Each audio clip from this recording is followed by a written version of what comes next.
Safaricom shares. They made sure that the prices went down, down, down, as low as they could. After that, now they have allowed the prices to come up.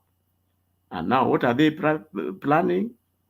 As part of this so-called privatization, that big single shareholding of in Safaricom by the government,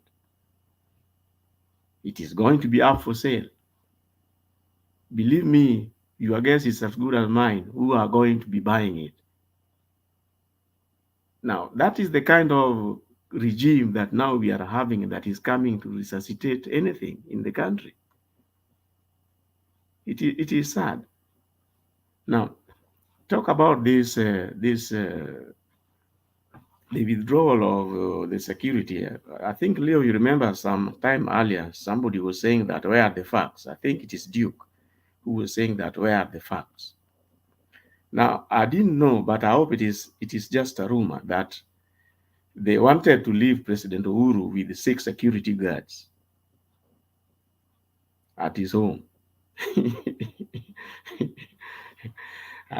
There are also allegations that he said that if that is the case, then he can do without. Now, if you are the president of a country, why do you want to pick bones where there are no bones with anybody? A peaceful coexistence is the good for each and everyone. Unnecessary revenge will not take anybody anywhere. Remember, even if it is the standard across the world to review these things, read the small prints. I hope it is a lie because they are saying that I think the president had about 119, the total. Now, if you withdraw them and then you want him to have call it less than 10 for that matter, that is like umemnyang'anya kila kitu. Well, that is a very sad state of affairs. Anyway, I want to conclude a little with commenting about the issue of the elections. These elections, I remember Mzalendo was saying that then what will happen? What will happen with this and that? You know, if you have the institutions operating okay, then things are easy to handle. If you push people, maybe you are the president, you have the powers. I think the correct word is that you have the long end of the stick. So you have the police, okay, you have the bishops, I would add on that. You have the judiciary, you have parliament, you have senate. What else do you have? Even the governors you have, isn't it? Now, this country, we are all aware that it almost had problems in 2007 because of one main area, the judiciary. If you see things are moving in such a way that the current people, what is happening with this after this election is that slowly by slowly, we are losing the judiciary again. If I was President Ruto, you would try and stop such things because it spells doom. If today there is a serious issue and you try to take it to the courts, maybe you have the long end of the stick, the way I'm saying. So you have the police. You ask the police to come and arrest me. They take me there. Then I say, no, I'm not going to that court. What will you do? Ask yourself, what will you do? Because that is what is likely to happen. Sooner or later, nobody will be going to the courts to resolve anything. Will we still be having a country? Yeah. I'll leave it at that. I hope Stone will be able to make some some Thank you yeah. for your submission. Temba is there. I think he wants to give some response or some question. And from that, yeah, Temba. Thank you, Leo. I think Kuseo or unscripted script and non-script did not understand me. I said that the foregoing, the obtaining environment requires better action. But even having said that, you actually said what I also said. You reiterated the same, that the environment right now would require a different approach Whereas we all agree that a review of security system for past presidents is something that happens across the board. It's not something that even Ruto himself has control over. There's a legal provision on what is entitled to the previous president. Uh, the same thing we say, sometimes people can use legalities to progress their own intentions, which I do not say is not happening right now. Someone is saying, you're saying that she was left down there in Mombasa. I mean, such kind of things require, while it is normal to withdraw security, but they require better action approach than what we saw. Now, we also need to look at it from the bigger perspective. This is something that has been done before, and we think it's time for it to stop. Probably they are doing what was done even before by previous regimes. You remember Moi, deciding that you are not a minister. When you're in a bus, you're going home. So most ministers would always wait and go to a radio when it is news time. Wanakaa hapo kuona kama bado wako na kazi. Yeah, 1 o'clock. Yeah, 1 o'clock they're waiting. I remember there was one Dr. Adu Awiti who was nominated as a vice president. Well, he was in a bus to Kisumu. He was being told that now you are a vice president. There was also another minister who was relieved of his duty when he had gone for a meeting.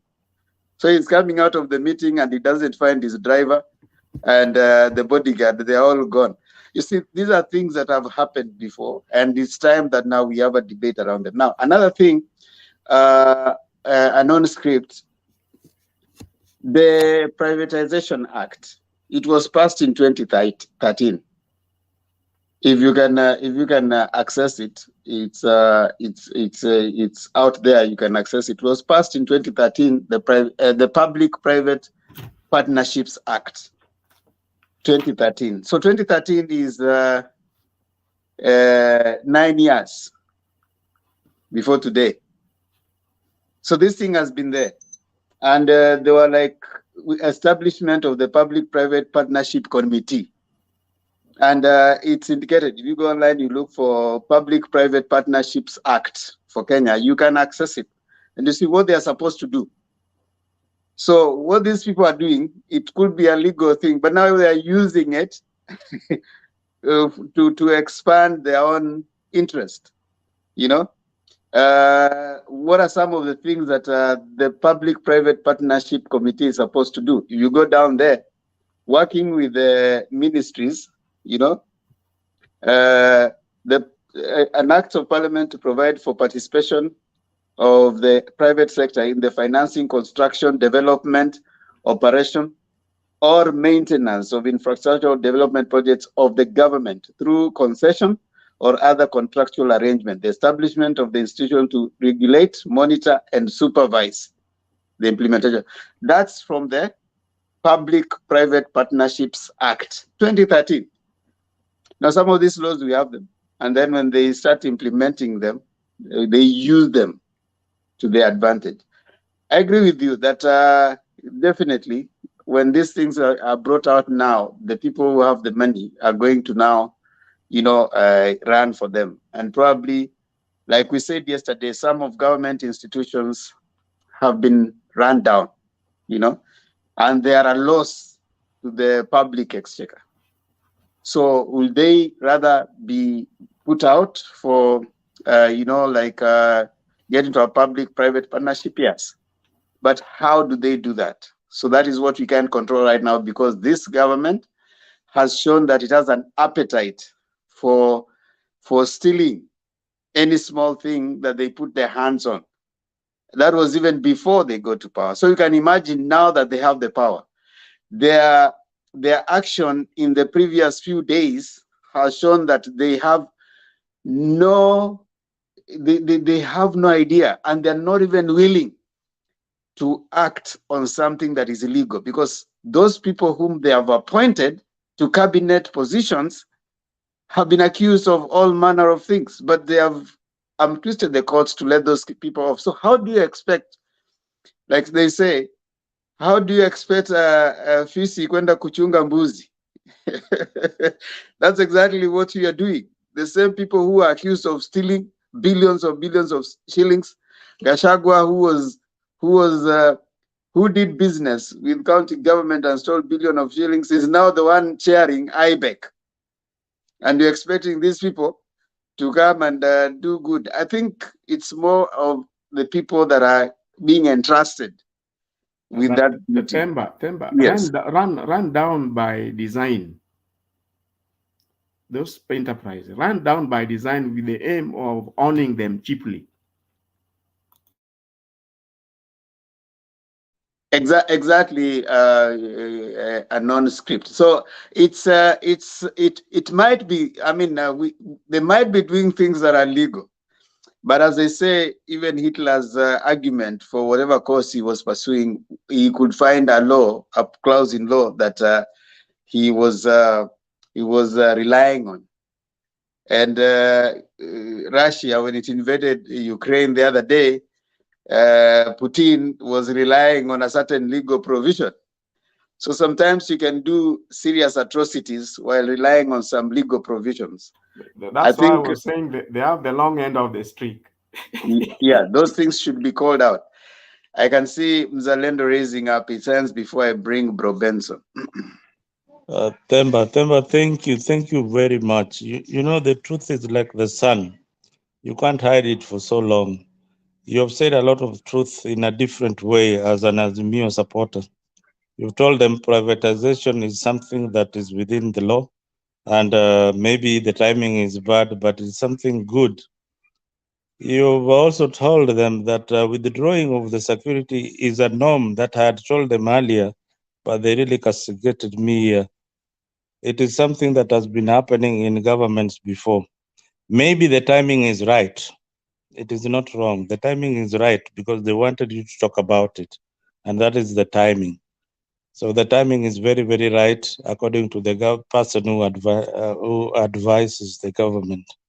Another issue that I didn't want to pass, because this is something that was mentioned by the lady who was really on my case. You know, when we come on this channel, I always say, I'm here to correct the lies. The issue of the elderly money, the money for the elders, the elderly people.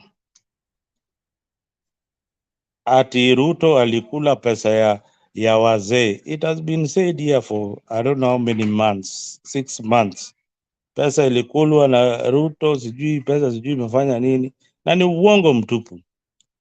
I want to say here that the money for the wazee has been released, backdated, and each mzee is going to get 8,000 Kenyan shillings. That is something that the government has already done. So mtu asikuje hapa tena na uongo ya kwamba serikali ya Ruto imekula pesa ya wazee. Just like the subsidies and education. You were corrected by somebody who is in education the other day that hizo pesa wanazipo and is here, I think Ben is here. Hizo pesa wanazipokea na hakuna pesa ilitolewa. So uongo, siku ya uongo inakuja tu, siku ya ukweli inakuja tu pole pole. Mambo ya whistleblower sasa mumesikia that a gentleman went to Azimio and told them, you know guys, manze mimi ninaanza wapatia hizo results. They paid him a lot of money, akakuja na some bogus results there. Ukweli itakuja kupatikana, hata mkae namna gani, itakuja tu, hata kama itachukua mwaka moja, siku mbili, siku tatu, the truth will always come out. Thank you.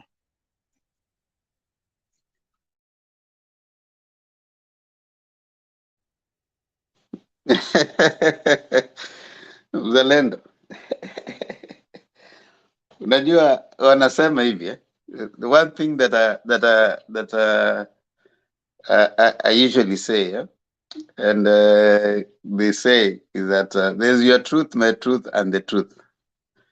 So unaweza sema wewe unajua ukweli na sisi tunaweza tuseme tunajua ukweli, lakini sasa kuna ukweli that you don't know, I don't know but it is now the truth. and So they don't know. you see that the thing is, according to you, the truth is according to what Ruto and his people believe. According to Azimio, the truth is according to what they believe, right? And both of them have credence. You are free to believe on what you think is the truth. You see, there's no way you can be a player in a game and then you also want to referee at the same time, right? So what I'm trying to say is, there's no way. Ruto is not the problem, because Ruto was not the referee. Ruto should not even say that I won free and squarely. It's not up to him. It's not up to. He's not the one. It's not Ruto who is on the chopping board. Ruto was a player like Raila. So if he thinks he won and he had the thing, he should be quiet and wait. Let him do the job that he thought he wanted to do. He's not coming out to say, you cannot defend a win while you are not the one even who was refereeing. The person who was refereeing, I don't know why Ruto has a problem. Ruto should not even be defending Chebukati. Ruto should be busy. He was declared by Chebukati. They went to court. The courts also said that he won fairly. And rubber stamped what Chebukati said. His business has nothing to do with what Azimio is going to do. Azimio's contention is with the referee, the umpire. Who was the umpire? The umpire was Chebukati, not Ruto.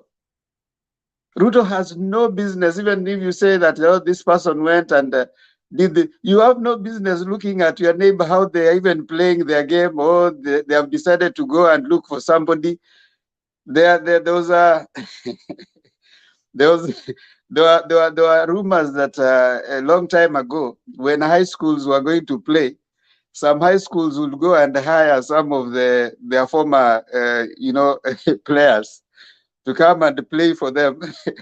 Now, if they are lucky and the referee and the officials do not notice who these players were, they will score and they will win the match.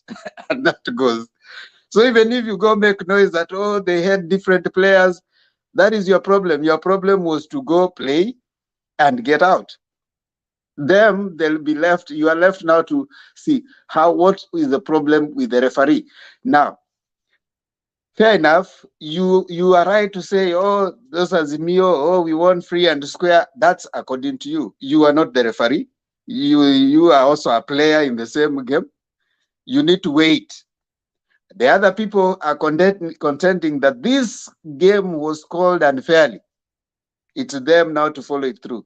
But You have Temba, no business Mzalendo even has what thanked you. yeah. Do you want Mzalendo to withdraw the thank you that he has just given you?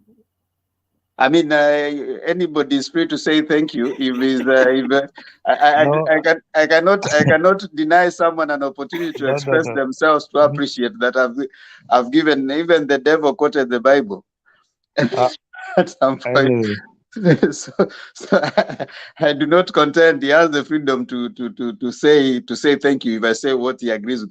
However, I'm saying, Zalendo, that you do not condemn Azimio for calling out and even for saying that according to us, you have the right results. Relax.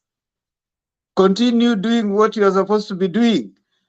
Go and implement government projects. Go and give people what you promised you'll give them. Why should you be bothered with Azimio and their contention?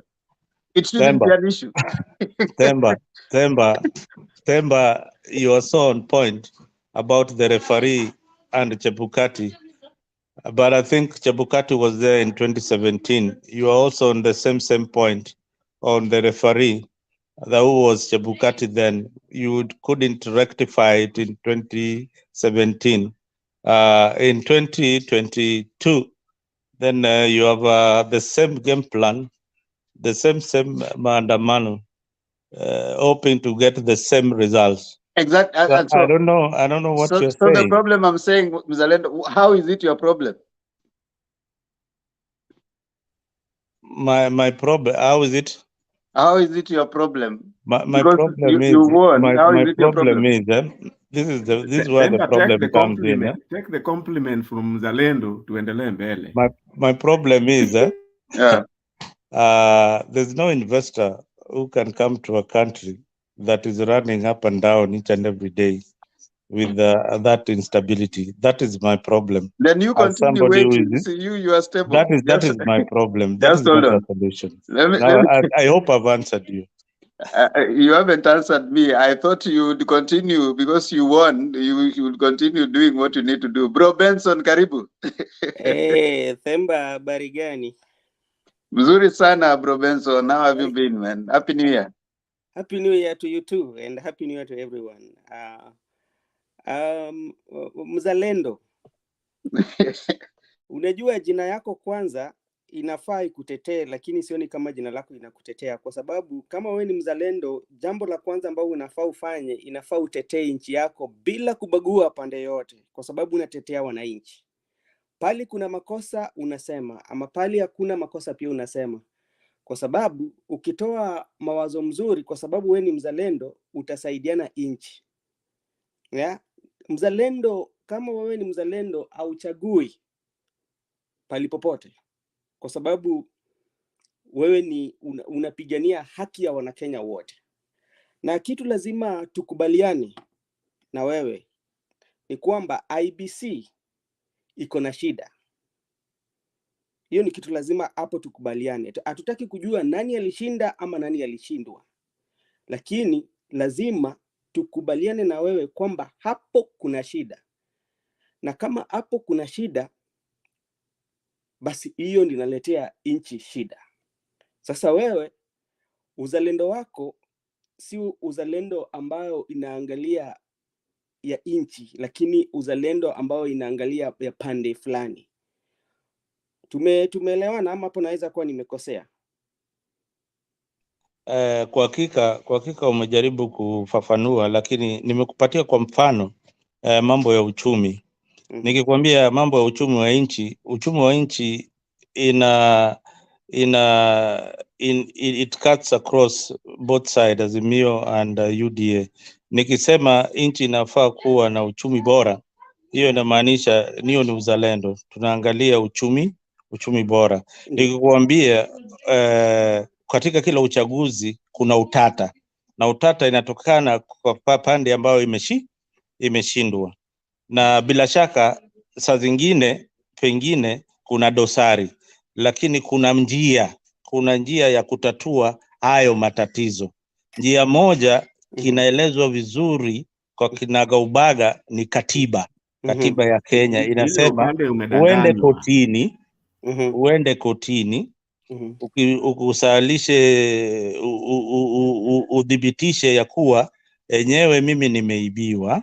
Hiyo ndio njia ya kwanza, na pia kinara wa Azimio alisema hiyo ndio njia ya kwanza. Hiyo ndio njia inafaa itumike, na akaitumia vilivyo. Akasema hapana, mahakama imebadilisha uamuzi wake, ingekuwa mimi ndio ni mshindi. Kwa hivyo mahakama pia iko na shida. Lakini pia usikae kujua, juzi bwana ule MCA wa wapi hivi hii Baba Dogo amewachiliwa huru na hiyo mahakama, na akaipongeza hiyo mahakama. Hiyo mnashtumu Korogosho. MCA wa Korogosho hakuachiliwa huru na mahakama, alitetewa na wakili wake. Ukienda mahakamani uko na right ya kuwakilisha. Alitetewa na wakili wake. Wakili wanafanya kazi wapi? Mahakamani. Basi na mahakama kazi yake ni sheria. Akatetewa na wakili wake.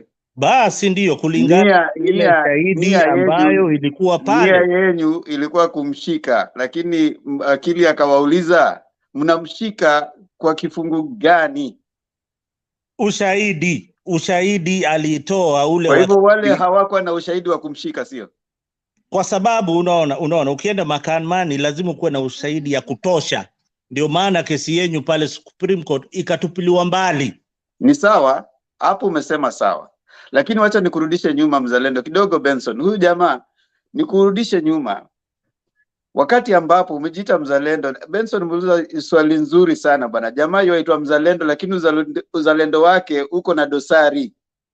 Uzalendo wake uko na dosari. Wewe mwenyewe hapo umesema unapoenda mahakamani, nikurudishe 2007 Ruto alikuwa ODM, aliact vipi? Asante sana Themba. Ruto akiwa pale ODM na pia alikuwa ni secretary general wa party wa ODM, na nakumbuka alikuwa one of the officials wa ODM. Wakati huo Ruto alikuwa mzuri sana tena mngwana. Nakuuliza swali, aliact vipi? Alienda kotini? Alienda kotini? Ruto alienda kotini, kwani Ruto alikuwa amesimama 20? Walienda kotini na yes, walienda kotini ICC. Ama hiyo sio koti? Alienda kotini ICC ama la? Jibu hiyo swali. Ngoja nikuulize swali. Mzalendo, ICC sio kotini ama ni wapi? Subiri. 2007 wakati kulikuwa na utata wa uchaguzi Kenya, maandamano yakaitwa. Walienda kotini baada ya Kibaki alipotangazwa? Baada ya Kibaki kutangazwa kuwa mshindi, watu hawakuenda kotini. Kulikutokea nini? Kulitokana na furugu. Ukiongozwa na nani? Mmoja ambao walikuwa pale mbele, Ruto, sio? Ruto alikuwa pale mbele. Mbona kusema watu waende kotini kipindi hicho, na kulikuwa pia vile makoti yalikuwepo? Unaona wakati wa uchaguzi wa 2007 mimi nilikuwa Kenya. Wakati moto ilianza kuwaka saa 9 Rift Valley. Saa 9 kama ma results zimeshaanza kubadilishwa. Kupatia Kibaki huyo watu wanamsifu hapa, na huyo jamaa alikuwa mtu mkabila kabisa, yeye ndiye ameeneza ukabila. Subiri, eti walianza kubadilisha. Ulijua vipi alianza kubadilishwa? Hiyo ni story ya siku nyingine, ndakueleza kwa kinaganaga. Mimi nilikuwa in charge of the nerve center, ndakueleza. Huwa yanabadilishwa sio? Ukweli 2007 mimi nilikuwa ODM ndani. Huwa yanabadilishwa. Wakati huo results zilibadilishwa. Raila alikuwa ameshinda. Kivitu alitangaza Kibaki akaapishwa na kina Karua na kina Uhuru na kina nani wale tunawasifu saa hii. Waliapisha Kibaki saa ngapi? Usiku. Tape hiyo ya kuapishwa ilikuwa recorded. Ile mlikuwa mnaona ilikuwa ni recorded. Ilichezwa wakati wa kuapishaji ilishapita. So hii mambo ikaendelea hivyo. International community wale mnawaita saa hii. Umeona baba amealika international community wachuze ya IBC. Anawaita wakati huu. Aliwaita wakati ule. Hata hawangeitwa, walikuwa wanaona CNN, Reuters, nini, walikuwa wanaonyesha what is happening in Kenya. And Kenya is very strategic for the international community. Kuna UN headquarters hapo, kuna barracks za US Army pale, kuna vitu mingi zinafanyika. So wanapenda sana Kenya iwe na stability. Wakakuja, wakajaribu kutatua, wakatatua ile wanaweza. Raila akapatiwa yake, na baada hiyo msukumo ikakuwa na Kriegler report na national accord. Kofi Annan akaja, tukakuambiwa enyewe nyinyi kama mnataka nchi mzuri lazima muimplement hii Kriegler report, lazima muangalie hii. Subiri kidogo. Wakati walikuwa wanawaleta Raila na Kibaki, was that constitutional? Was it in the constitution? Constitutional lazima ilibadilishwa baadaye.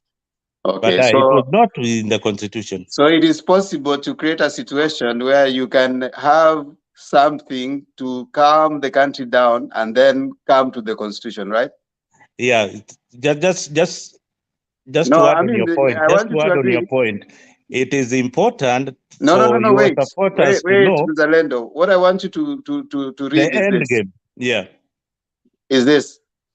You cannot say that because they have gone to the Supreme Court, now their options are ended. In 2007, they went mpaka wakaenda outside the constitution, and a situation was created, and country ilikuja ikakam. So it is still possible right now. Saizi tuko after the constitution, tulimalizia kwa Supreme, na tulisema hivyo jana. Stone Pike hata alinsist akasema hapo.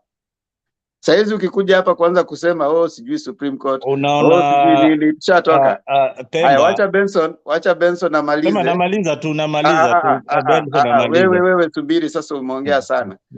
Wacha Benson amalize hoja zake. Tuko na pia jamaa anaitwa majina mnakuja nayo hapa ya kishabiki kweli. Na Julia pia wameingia hapa. Wacha pia nao pia watoe hoja zao, alafu pia mtapata nafasi pia. Kuseo yuko hapa, script wako hapa, wacha tuwape nafasi. Haya, Benson. Okay, asante sana. So ndio maana nilikuwa nasema hivi, lazima tukubali kwamba IBC haiko vizuri sana. Ni hiyo ndio kitu ambacho imetuletea shida. Labda kama hata mtu alishinda, hata mtu asiposhinda, lakini lazima kama nchi tukubali na wazalendo wote turekebishe. Ndio maana hata Themba alisema kwamba Ruto mwenyewe hana shida kwa sababu yeye mwenyewe alitangazwa kwamba ameshinda. Shida pali iko ni hapa kwa IBC. Hiyo ni jambo la kwanza, lazima tukubali hiyo na tusisifu pali makosa iko, ya kwa sababu hiyo itapata hatutaendelea kama nchi. Pili, jambo la pili ni kuhusu maaskari wa aliyekuwa rais Uhuru Kenyatta.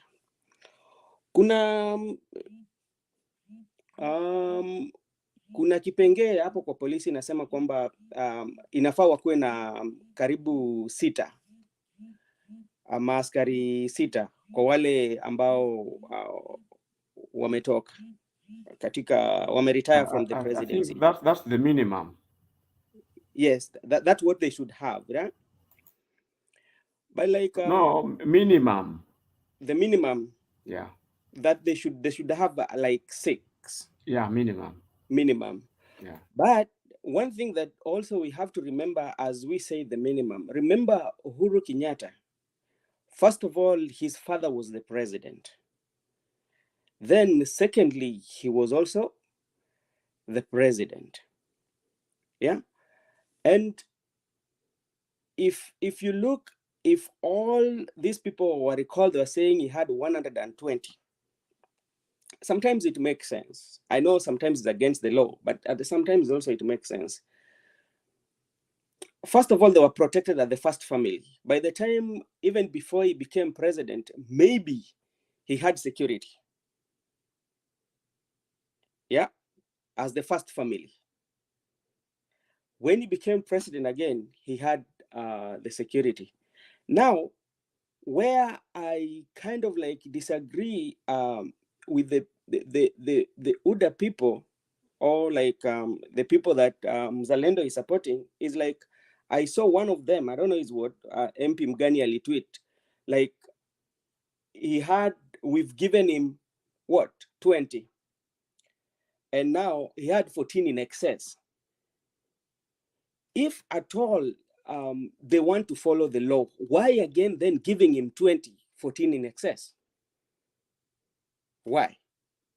If they want to follow the law, let him just give him 6. The way they are saying that. So, and even what Mzalendo, even what the president is doing, it's not helping the country. Is not helping the country by going back and forth with the retired president. If I was him, and if I was you in your group, concentrate on some other things. Forget about all this politicking. Do the roads, do everything. Forget about all these politickings, and that's how you're going to earn your credit. rather than going back and forth. I see like people like Ichungwa is going after president, and if you look at it, if you look at it politically speaking, it's like it is the Mount Kenya themselves fighting their son. That is what is there in terms of politics. Back and forth, their son is not paying tax, their son is about security, blah blah. Is the majority people who are very vocal on this are the Mount Kenya MPs. When we talk about the politics now itself. So it's not yes, good for the country. Gachagua. Yeah. It's not good for the country, and is setting bad precedent. He's not going to be the president forever. That is something that you have to know. Even if you'll be Moi stayed for 24 years later, the presidency ended on him. So with him also, and what you do is also what will be done for you, So that is something that at least mzalendo, kama uzalendo wako inataka uzalendo wa kusaidia Kenya na kuleta amani, vitu kama hizo mbaya unakataa na watu wanaendelea vizuri. Asanteni. Thank you so much, Bro Benson. I like the ivory tower in which these people viewed the year staying. They seem more comfortable, lakini wanasahau ya kwamba ni gani yule anasema nini wanga inashika waliomo na wasiokuwemo. Kuna there's that saying, nasemanga nini? Nani anafahamu Kiswahili? Inaonekana watu Kiswahili iliwapiga chenga. Washika waliomo na wasiokuwemo. So it is not an Azimio thing. This is a problem. Let me acknowledge some people down there as we continue. Black, nice to see you back on the comment section. Nakuona hapo, mtu wa nguvu. Happy New Year. Brian Richard, nice to see you today. You've been AO. Hope the A stands for Adams. Lakini tunafurahi sana kuona. We can't go back to court. Now we are in the people's court. Yes, that's what it is. Nishatoka kotini bana. Kama wewe bado naongea mambo waende kotini, tulishaenda Supreme Court. What is the problem? Tushapita huko saizi. It's in the people's court. Steven Ojuang anasema, ask mzalendo history of Kenya. He looks like lost in USA where my brother are. California. Mzalendo baada ya 207 alihepa Kenya. Sasa amejificha huku. Don't want to know where he is anyway. Sami, nice to see you. Chumsi, nice to see you. Caroline Atieno, vizuri sana kuwaona. Ndush Awino Rapemo, furahi sana kuwaona hapo chini. Nani mwingine ambaye sijamtaja? Kama sijakutaja piga blue ndio nikuone. Usipopiga blue sitakuona. Ndio tujue kama bado jeshi ya baba iko gangari. Naona Mark Sakwa, nice to see you. Mark Sakwa, Karen Nanyango, na wengine wote, Lizzy Macharia, na watu wote wa UDA pia, nice to see you down there mkipiga gumzo. A is Adams na haitabadilika. Sawa, nimepata. Wino Rapemo, safi. Haya, namuona Julia, tafadhali toa hoja zako, alafu tuende kwa ili jina ambalo linanitatisha hapa. Nasema sijui Adistay, sijui gani hiyo bana. Hai, Julia. Asante Themba. It seems mimi tu na wewe hatujabadilisha majina. Inafaa Julia pia sisi twende jikoni. Hata Stone PK bado yuko ngangari pale. Hata Stone PK, I was struggling to pronounce, and so unknown script had another thing there. Shh. Then unknown alafu akatoa. You should have seen his other name Themba. He came back, changed. But good to see all of you. Stone PK, Themba, Mzalendo, unknown script, Brother Benson. Okay, hiyo jina ni ngumu. He'll teach us how to pronounce. I also cannot pronounce that. Now, I just came in. Themba, this debate is really tiring.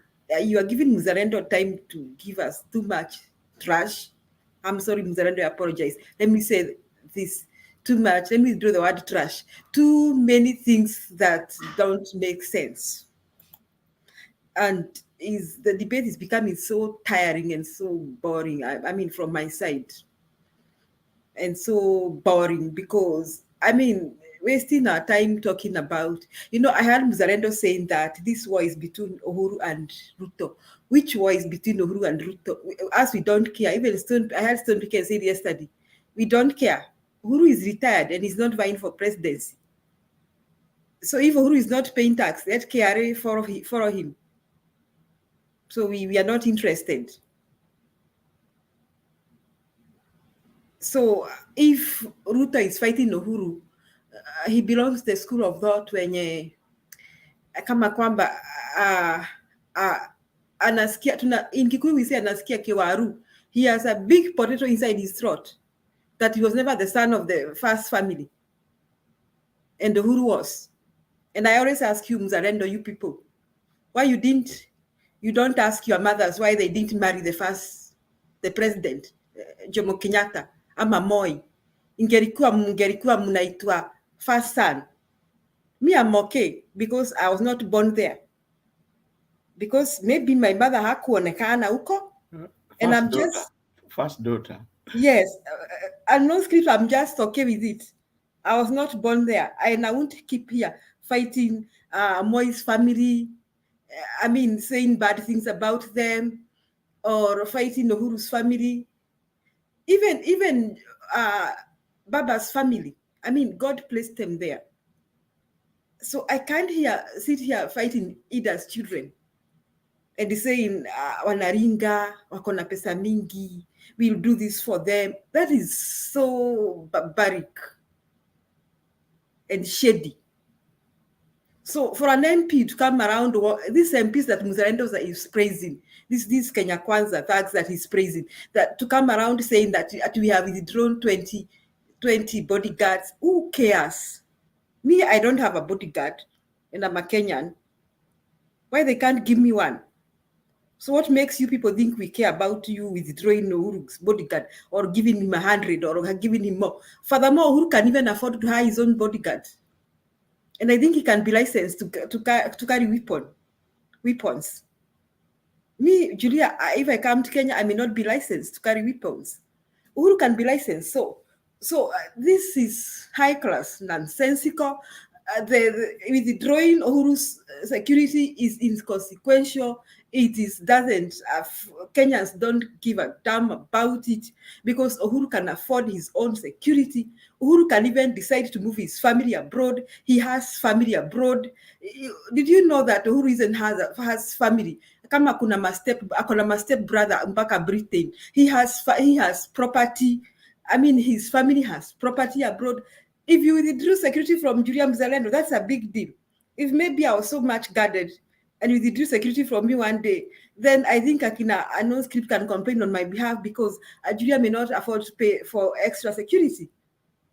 But Uhuru can afford everything. Now, you people, you're wasting time saying you tax. You can take all Uhuru's companies and have them for free, all of you, and you share. Mugawane KCC, ama Brookside, ama nini. That will not make that family poor. So Mzalendo, go and tell Zakai, awache hii shamba konayo ya hali ya juu. If you find people, it is fate. Sometimes it is maisha ni fate. You just find yourself, you are born in a certain home. Like a non-script was born wherever he was born. Me, I was born in Mount Kenya. I didn't make any application to be born in Mount Kenya. And I was born from the parents that bore me. I didn't know I was going to be born there, and there's nothing I can do about it. Themba was born somewhere, there's nothing he can do about it. So, nyinyi Mzalendo muachange huu shamba mko nao. Leave all Kenyatta's family alone. If you want to tax them, let KRA do their work and tax everybody, including those people of Keroches and those you are setting free. It's okay. Me, I said yesterday here, it's okay people to pay tax. Whoever is not been paying tax, they should pay tax. And withdrawing security, even me, I agree with Themba. you should give him the security there that is under the law. It's okay. But talking about it on top of the rooftops is high class nonsense. It shows ushamba wa hali ya juu. Today I saw somebody from Rift Valley, a member of parliament, he's talking at mtalipa ushuru. Who has not been paying tax? Me, I've been paying tax. So what is wrong with these Kenya Kwanza MPs? So me, that is that topic of Uhuru paying tax or not paying tax, and Mzalendo telling us that this war is not between Ruto and Baba. Stop lying, Mzalendo. There is first and foremost, we don't care about the bone between Uhuru and Ruto. Uhuru is no longer president. That is number one. And I don't think he wants to vie for presidency again. And the fight is not even between Baba and Ruto. That one I agree with you. It is by Kenyans. Is that Kenyans wants to correct this electoral injustice, and no amount of side shows mutafanya tusahau ati kutuambia maneno ya Uhuru. Let me tell you, Mzalendo, Uhuru is from Mount Kenya, but me, I have never seen him like face to face. I see him on picture on TV like you. Sijai kaenda mahali nikakutana na Uhuru pahali kwa streets. So I'm just like you. I'm just like another Kenyan. So whether you say, if you are thinking that we'll get into the fight of Uhuru and Ruto, that is what you people are thinking. And it was Uhuru. Nobody will care about that. And Uhuru can protect himself. And you all of you know Uhuru when you push him to the wall. All of you know Uhuru when you push him to the wall. He can protect himself. And was still, or maybe luckily for him, he has international connections, unlike Zakayo. I don't know how far Zakayo can go and where Zakayo can run to. I don't know. Sasa hii ni kama mawivu yenyu, mumejaa wivu. Kila uchao mkifungua mdomo zenyu ni dynasty, Uhuru family, Moi family, sijui whose family. You people, it is just by fate we were not born in that house, and we could not have been born in that house, all of us. So it is fate that family became the first family. Even Moi becoming president was fate. I mean, these things happen that are beyond our control. So me, this debate is becoming so boring by listening to what Mzalendo is saying, telling us here about that Uhuru Ruto war. This is not Uhuru Ruto war. It is Kenyans fighting against electoral injustice, period. And neither Uhuru, nor Ruto, nor Baba will stop them. So muandike kwa moyo yenyu, tell Zakayo to write in his heart, in his head, in his heart, in his blood, wherever he wins, he needs to note that down. That neither Uhuru, neither mentioning, they can even mention Uhuru 10 times every day. Tell them to wake up at the top of their mic and call Uhuru's name 10 times every day. We ain't care, we're not interested. Uhuru is not vying for presidency. So hamtabadilisha ni side shows zenyu hapa, mwache side shows zenyu ati kutuambia ati is Uhuru's. The other thing I want to correct, Benson did not talk about education subsidy. We were talking about the money that is given to every student. Every student is financed by the government every year. But there's a subsidy that Uhuru's government gave on top of that. That is what is in contention. And Benson said he'll come back to confirm to us whether that subsidy is there. That's what changa you wongo yako Mzalendo. That is a lie you are talking. You are telling Kenyans here. We are still waiting to know whether the students have been given that subsidy. Ile ya kawaida, you don't know how the government finances. I've been in Kenyan school every year, and I know, I mean, for many years, and I know that every year the government of Kenya finances every student with some amount of money to the tune of 20-something thousand every year. Iyo si subsidy. Iyo iko kwa Basic Education Act. You can go and read Basic Education Act. But on top of that, because of the struggles Kenyans have been going through, Uhuru introduced subsidies, including education subsidy. Ile subsidy ya mafuta, ya unga. Education subsidy was one of them. So that is what Kenyans are happy now, so that has been withdrawn. Alafu natuambia hapa watu wazee wamelipwa pesa ya miezi 4. Ati pesa ya miezi 4. So what? So they have 4 months they were waiting to be given money. Can't you be embarrassed telling us they have been paid for pesa ya miezi 4? I'm asking, Mzalendo, do you work in Kenya Kwanza government? Don't come to tell us things that are embarrassing. If I was you, I would not talk about it, that people are paid money for 4 months. I will shut up because it's embarrassing. For those 4 months, how are these people surviving? That is not something to brag about. That is an embarrassment on behalf of your government. So whether Ruto scales up his revenge mission towards who, he let him take all the security, unless he's planning to assassinate Uhuru and his family. If he's not planning to assassinate Uhuru and his family, nobody else hates Uhuru in Kenya. Uhuru is our bad. We love him. He's our hero. Nobody is going to touch him. Even the thieves in Kiambu cannot enter Uhuru's home. So if Ruto promises us that he's not planning to assassinate Uhuru, he can take all his security guards if he wants to. It's your achievement. Now MPs wanaongea upuzi wa Kenya Kwanza, they think they have achieved anything by talking about Uhuru's security being withdrawn. We have another agenda now. The agenda is Azimio Kibera rally. The agenda. You people stop going inside issues. That is the agenda in this show. I'm redirecting this show on behalf of Vemba now. That is the agenda now. The agenda is in this show, should be, even those in the comment section, is that we are fighting electoral injustice. Right, PK? And we must achieve this. Amen. Asante. With those many remarks, few remarks. Wewe una change topic. Topic ni Ruto scales up his revenge mission. Kibera. But what you have brought up is also true. That ametoa CBC, ametoa kazi mtaani. We are talking about also Azimio Kibera rally. So yeah, that's also the topic. So we have all that together. But you can imagine kutoka asubuhi mpaka jioni ukiongea juu ya Kibera rally.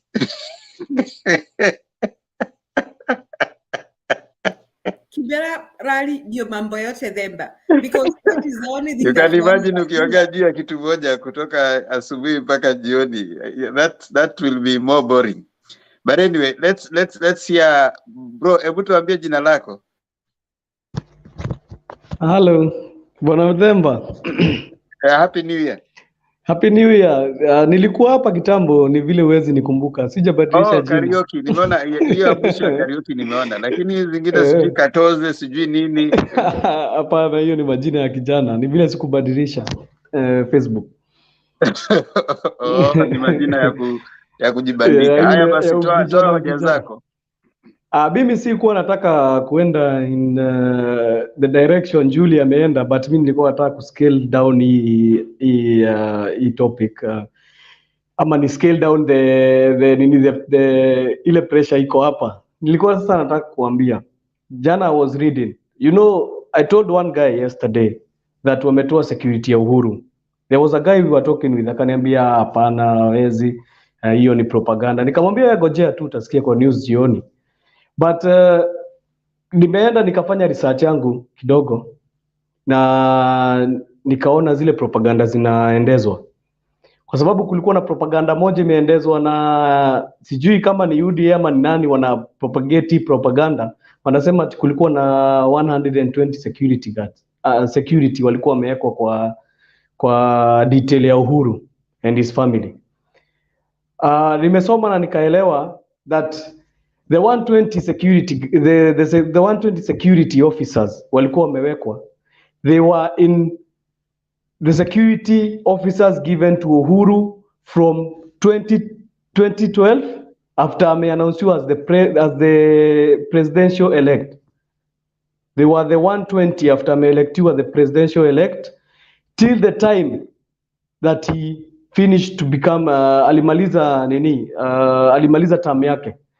So the 120, and it's facts, always kuwa president upatiwe 6 security guard, familia yako uko na watoto, uko na mama yako alikuwa first lady, uta expectaje watakuwa wamepatiwa security 6? How will 6 security officers operate for a president and his children? Na when president sasa hizo si ati alikuwa former, alikuwa president. So this whole narrative at year 120, it is security officers who are given to Uhuru from the time that and the period that he was a president. So hata hiyo wamekuja ati kusema ati there was 120 na amekuwa na 120. There is nothing like 120.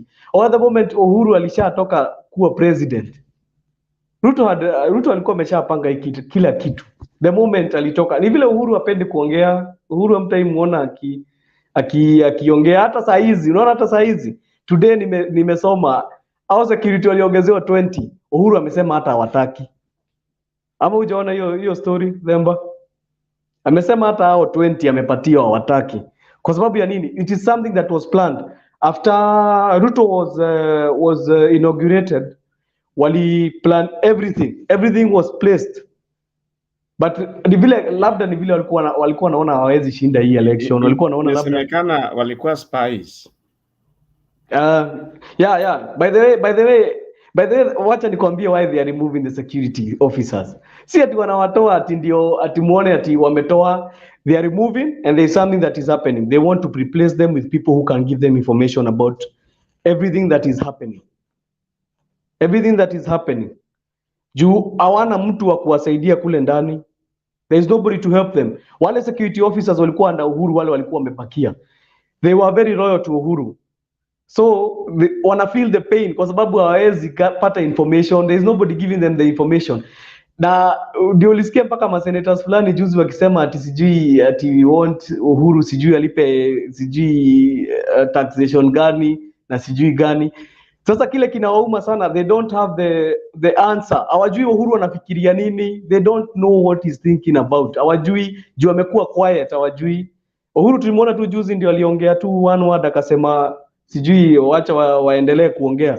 There is nothing he's talking. So and there is nothing dangerous kama mtu amenyamaza. You never know what he's thinking about. Hawajui. You never know mazishi. By the way, mi kile kitu nagojea, hata sigojei Kibira Rari, mi ile kitu ninagojea sana ni mazishi ya Magoha. Hiyo mazishi ya Magoha ndio nimegojea. Everything will be laid down there. Kama kutakuwa na mambo ambayo Uhuru atakuwa kitaka kusema, it will be all there. And we are going to wait and see. Tumebakisha tu siku kadhaa, date 11. That is where now the turning point will be. Hata wachana na Kibira Rari.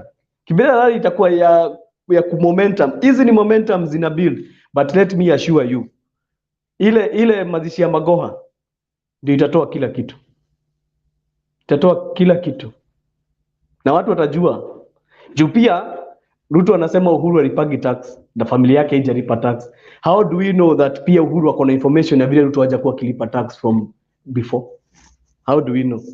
Juu yeye anasema akona, sinisikia juzi wakisema ati yeye akona information, anapataga intelligence report. How do you know hata Uhuru apati intelligence report? Na kuwa na intelligence report ya zile vitu Ruto amekuwa akifanya in his past regime. Juu unajua ni watu wawili walikuwa kwa regime kwa government moja na wanajuana.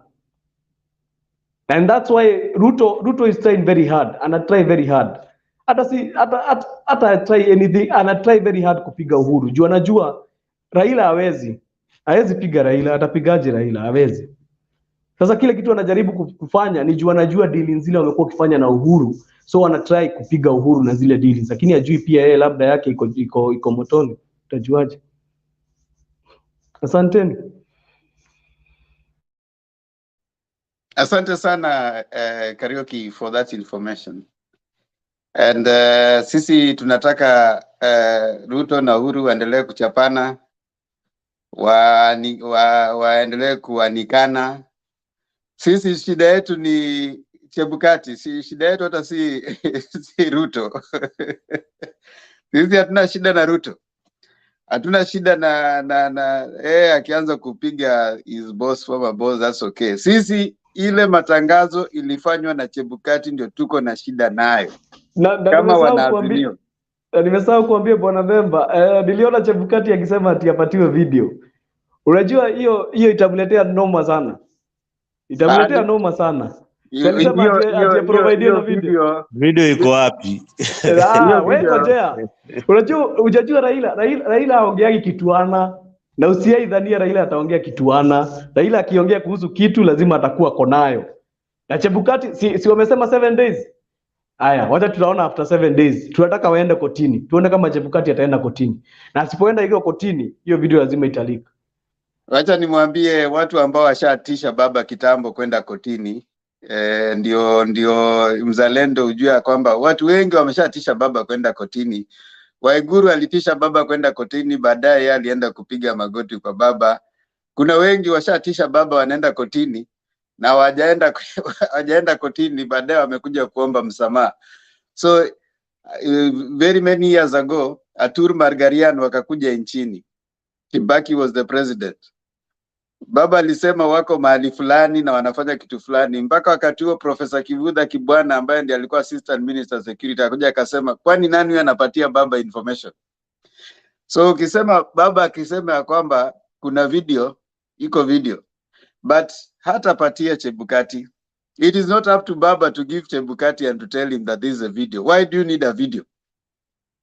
In fact, ilikuwa kumchokoza tu. You know, Chebukati has been quiet for all this time haongeangi. He was needed to talk and he talked. That was the most important thing. At least he talked. Hizi siku zote baba amekuwa akisema Chebukati anafaa kushikwa, Chebukati anafaa kwenda, Chebukati amenyamaza tu. Sasa waliposema video, you smoke it. You just smoke him. Akaamka kuongea akasema, hey, nataka hiyo video. Bas, at least ameongea. Chebukati and they are very confused kwa sababu unasikia Ruto akisema unajua watu wamechanganyikiwa sana hawa. Ruto alisema ati Raila ni yeye alikuwa Raila alikuwa ameinvite IEBC officials. Ulisikia Ruto akisema hivyo? Alikuwa ameinvite IEBC officials. Kwa nini? Alikuwa ameinvite IEBC officials kwa nini? Kwa hivyo ina prove that IEBC officials walikuwa wameenda kuona Raila. That proves it. Hata Ruto should not be speaking. Yeah, aendelee kuwa si ni president. Ni nini shida yake bana? Sisi tuko na shida na Chebukati. Yaani yeye ni player. In fact baba alishasema who is Ruto. Yeye anang'ang'ana na Chebukati. Matangazo ya Chebukati Azimio haikubaliani nayo. Ruto hakutangaza, alitangazwa. Yule alitangaza ndio tuko na shida naye. Mzalendo, shida si Ruto. Wacha nimlete Mr. G. Mr. G ameenda. Wacha nimlete Stone PK amenyamaza hapa kwa muda. Pia aongee. Mr. G, umekuja? Temba, dakika moja tu, kuna usafi unafanywa, natoka hapa. Endeleeni kidogo. Haya, basi. Stone PK.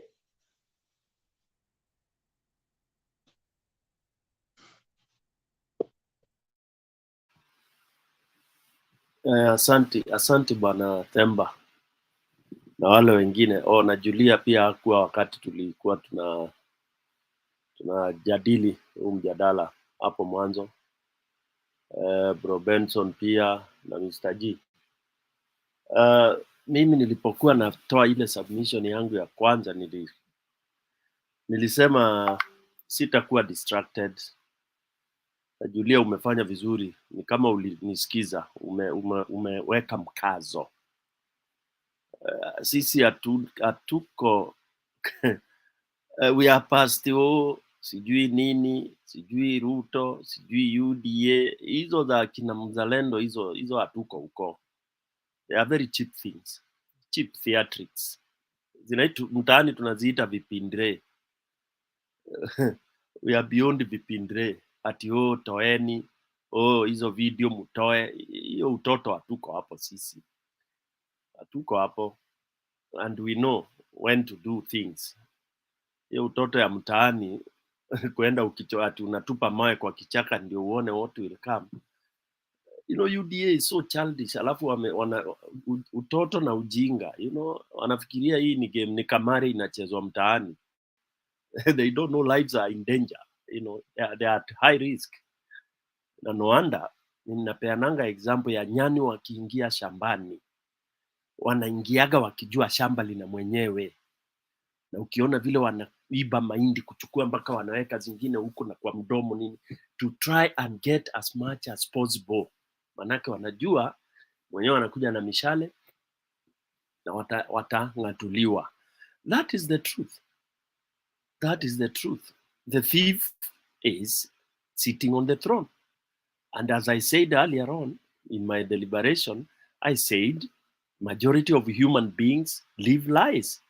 The Muzalendos, the UDAs, they live lies.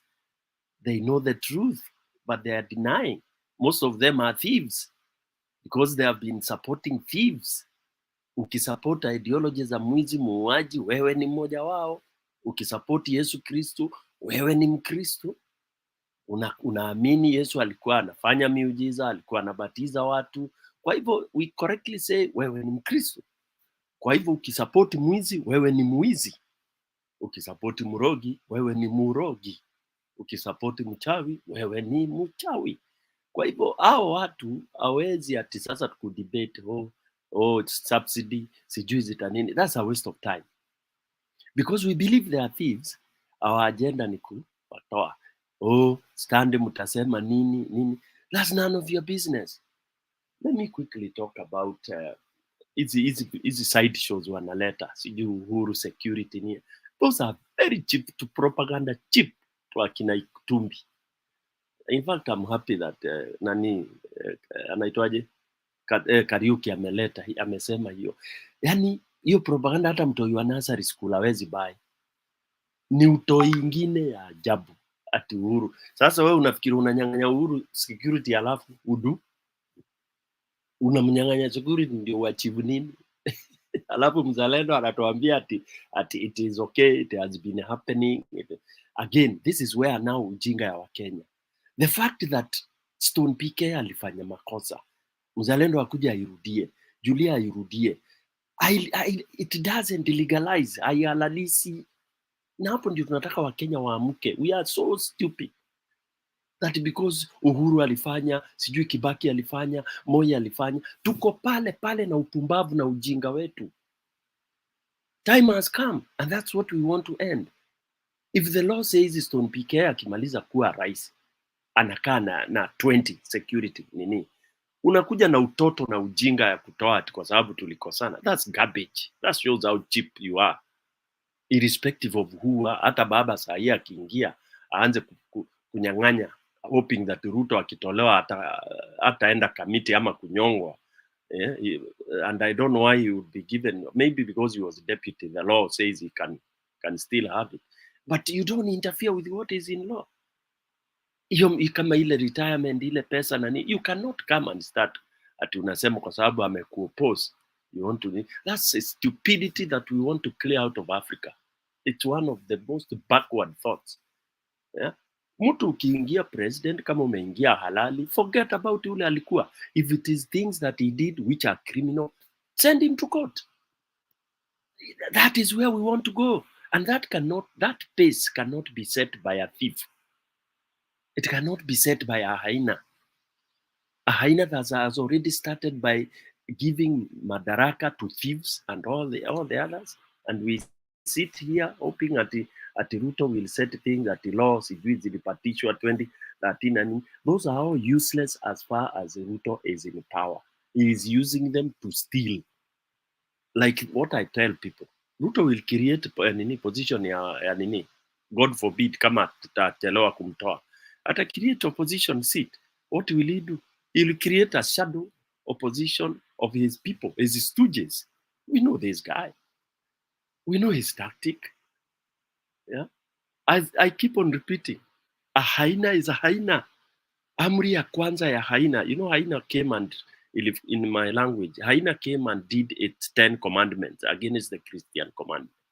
Na hyena yake, commandment yake ya kwanza is kulea mbele, kukula kwanza, kugrab, kuiba. And now the hyena is in power. You expect that ianze kusema mimi ndio Mungu wako usiabudu Mungu. Hyena is a hyena. It is every opportunity that is available, the hyena will use to grab power. So basically, let's not even debate about whatever. He can take all the security he wants. He can do whatever he wants. But it is true, he is so confused. He doesn't know what is going on. The way unaosikia mzalendo akiwa confused, that is a total representation of UDA. Although mzalendo alisema ajuani na Ruto, it is true, but ideology za Ruto anazifuata. So he's as confused as Ruto. They know nothing. He's saying ati sijui wazee wametoa hela. Really? But kusema hela hazijapeanwa is typical with UDA. Ati tume-release. How much money has UDA released since they came in? They have released so much. kwa mdomo kupayuka, kwa mdomo kupayuka. Hizo majiwe za msingi wameweka. Can you go back and take any clips of some of those projects that are ongoing? Hiyo isipokuwa tu hiyo ku ground break and that's it. Camera zipige. Oh, president, I mean, and I've questioned that. Must you go to ground break every small, hata choo inatengenezwa mahali unaenda ku break? You are so idle that is what you need to know. Who are you proving? Umeenda Makongeni kuprove mradi inaanza. Una prove nani? Send your minister. I mean, it is so shit. It is so rubbish of what these UDA things they are doing. It's so nonsensical because they're idle.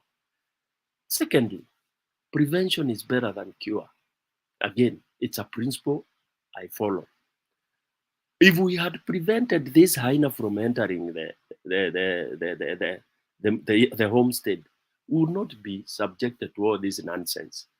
Kenya, we have reduced to discuss mambo ya ujinga. We are discussing wizi. Unaambiwa udebate mwizi versus mtu ule ako sawa. That is where we have been reduced. We have been reduced not to think. We are not using brains, as I said. People are not using brains. If you listen to people discussing here, most of them are not using brains. For 2, 3, 4, 5 hours, you try to pick a point, hakuna. Because the argument is, Ruto si mwizi. Kama Ruto ni mwizi, Raila ni mwizi pia. But the agenda is, Ruto must go. Why? Ni mwizi. Akishaenda mkuje na nyinyi mfukuze Raila kama ni mwizi. An eye for an eye. We better all go blind until we get it right. If Baba takes over and you think he's a thief, na nyinyi mount pressure. Mkuje mumungatue. If he never won, you come and overthrow him. Let's go like Ghana. Twende hiyo motion. I overthrow, you overthrow me until we will get an equilibrium. Until we get it right. But we cannot be cowed by telling us, oh, Mama Ngina amenyang'anywa security. If you want Mama Ngina, enda umchukue. If you are that stupid, what is it you are going for? In fact, these people ni vile tu wanajiwekeleanga ma security ya upuzi. Haina nini? Nani ana haja na Mama Ngina? Utafanya nini? Upate nini? Yeah? It is nonsensical. All right. Lastly, let me say, when we talk of revenge is always with foolish people, simple minds. Okay, it's only cheap minds that keep revenge and all that. And also, if there is that revenge, Uhuru deserves it. I can't sympathize with him. Atiwe kidole na Ruto ni sawa, he asked for it. Okay, afirwe vile atafanywa ni shauri yake. He asked for it, he was there, he gave the sword, so he can be apelekwe tu kule atataka, ni shauri yake. In fact, I'm laughing when people are sympathizing with him. Ikiwa he is the real Uhuru that people know, then he should, si mtaani tunazemanga acheze kama yeye. Asianze wacha watu tu wapige kelele. Hiyo ndio atafirwa. Uhuru hata atashikwa, atapelekwa jela. Akicheka hivyo anacheka. He has screwed us enough. Okay, he has screwed himself enough. Na atasukumwa mpaka itafika mahali he will not nini. Itakuwa kama ni wapi, Botswana ama huko kwingine. Because of course he has a lot of skeleton. Okay, by the time atakuja kwa Kikuyu tunasemanga kujigariukeria. Unajua za zile mtu amekutega by bad luck ukaanguka chini. Ukifikiria ati nini unakaa hapo chini, atakupiga ngumi na utaamuka. Uhuru has underrated or played, mishandled Ruto. Alimishandle hii, alikubali maneno ya Bomas, amekubali huo wizi wote ufanyike. Sijui alikuwa ni kadi gani hii alikuwa anasema anayo. 3 months zilisha, hiyo kadi bado hatujaona. But me, what I know is the Moi came in and the same Kikuyus said he was a passing cloud. That's why I have some exceptional in those kind of thoughts about Mount Kenya. And I've always said Mulima ndio itaingiza hii Kenya kwa shida. It is Mulima which put us for 24 years waiting for Ruto. I mean, at Moi ataenda. It's a passing cloud. A passing cloud passed for 24 years. 24 years. Ni mawingu ilikuwa inapita ndugu yangu. Hata aka tusipong'oa hivyo tumesema. If you don't go to PK way, mutalia, mutasaga meno, mutaimba mkisema Uhuru hawezi pigwa, Uhuru sijui hawezi fanya nini. Uhuru is nothing. He should have done something. Ana pesa, hiyo pesa yote itafinywa kabisa. Uhuru will go back to the streets hivi jokes. We've seen former presidents going with the rugged. It is very easy. But those who are clever, they get out and hold to power and control because you had the power. And the power is to remove Ruto. Si siri, si kusema ati sijui ati atafanya nini. Ruto is a thief. And you gave us this thief. You should actually fully participate in removing the thief. So I have no sympathies for Uhuru. I have no sympathies for Uhuru. Let him get it. Unless he changes. 3 months zimeisha, alituona. What are we saying? Alituambia alikuwa anataka kupeana kijiti, mtu akakimbia reverse. Anatuambia tutaona. He's warning us, and we are being swallowed. Now the guy is anaitwa the president of the Republic of Kenya. To remove him, it means what? Kuna kitu tunaitanga njogoma kwa Kikuyu ama Mount Kenya. That rungu, ile rungu yenyewe, ile proper, unaijua saa zile unaing'oa pale. Na kuing'oa huwa imeingia mizizi imekita kule. Okay? So if we are not careful, hii rungu itakita mizizi, yeah? And it will be hard to remove this guy. You don't underrate somebody who you've already given the whatever, and he's there, he's calling himself whatever it is. I don't see Ruto giving up easily. So that's why we have to, if it's coup, it goes to coup. Whatever it is, if it's violence, it goes to violence. If it's sweeping over State House, that is what we should do. It's not at meetings, karanda, prayers, sijui wapi, nini. That was mobilization. Now we are already mobilized. We should sweep to State House. And then we see what he will do. Tukishindwa ni sawa. But people should not come here telling us, constitution, we are supposed to. Constitution mavia kuku. There is no constitution that Ruto is following. In fact, nobody should tell us about constitution. Constitution is mwananchi sasa. Chukua sheria mkononi mwako, chukua usukani, take over, run it. Run State House. Then we will be saying we won or we lost. Period. Not kukaa hapa tukidanganywa hapa debating, tukipewa mambo ya kakabweha vile Ruto is the best president there will be. How a thief being the best president? Nimejaribu kutafuta kwa history. I read a lot. I've tried to read and get a president that was put in power and is a thief and had cases and has transformed a country. Hakuna. A president that led tribal crashes, Kenyans killing Kenyans. Hakuna. Never. There is no, you cannot support your tribe to kill others and you pretend that you utaunganisha. I've never seen a president that has been seen in clips saying he has a problem with one tribe in a country. A president of a country, a deputy of a country, talking in public rally, saying he has problem with this particular group of people, and that the first thing to do is to look for ways to deal with them. And we sit here lying to ourselves and listen to Akina Mzalendo giving us garbage about Ruto. Really? It's a lot of nonsense. Listening to somebody trying to wipe and wash a murderer clean. It's a waste of time, actually.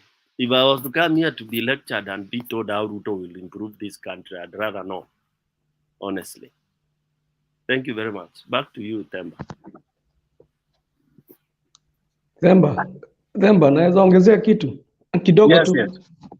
Me, the only thing that is making me angry, mi hata vile PK amesema, me I'm not feeling for Uhuru, simsikilii huruma yoyote ama vile ati mtu anasema anasikilia huruma. The only person who I'm feeling the sorry for is Mama Ngina, because she's suffering things that she's not supposed to involved in. Hafai kuwa ameinvolviwa na hizi mambo za siasa. She's just suffering because of things that are happening juu ya watu wawili that are not ati ni kama vita wanapigana. It's not good. Si poa. Even the image itself si poa. It's like you go to Britain na useme ati juu ati yao prince wawili wanapigana ati now even the queen is dragged. It's not good. Si poa. Because this lady, she's the remaining first lady.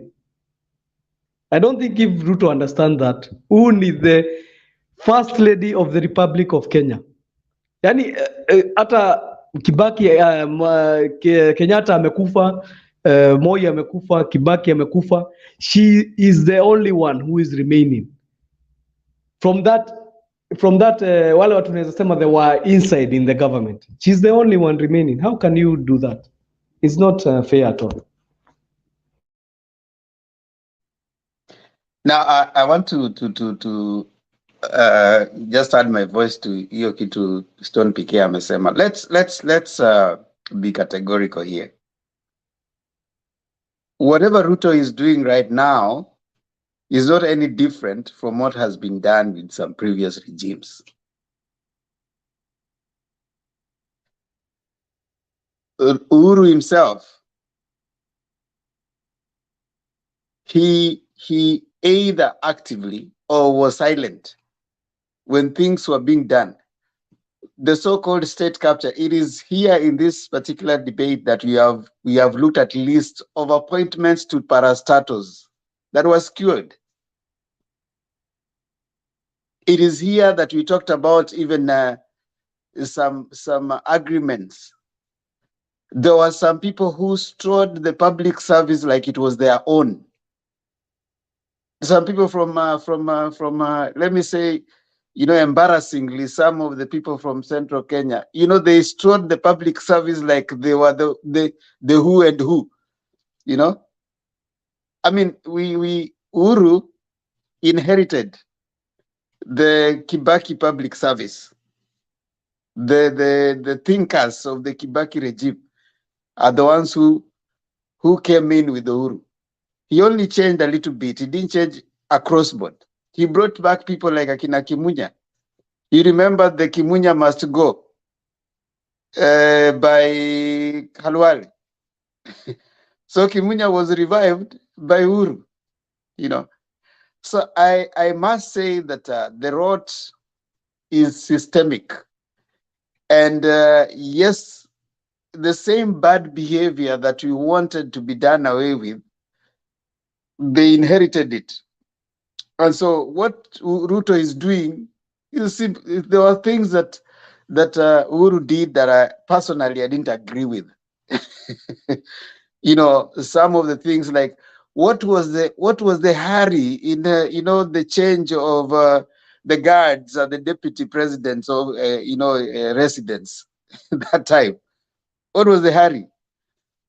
And what some of the things that happened around that time were not making sense, in my view. So, fast forward, he's gotten a deputy who is probably also trying to be that kind of a person. Probably he thought that that's the way to keep power. So he's trying to do away. When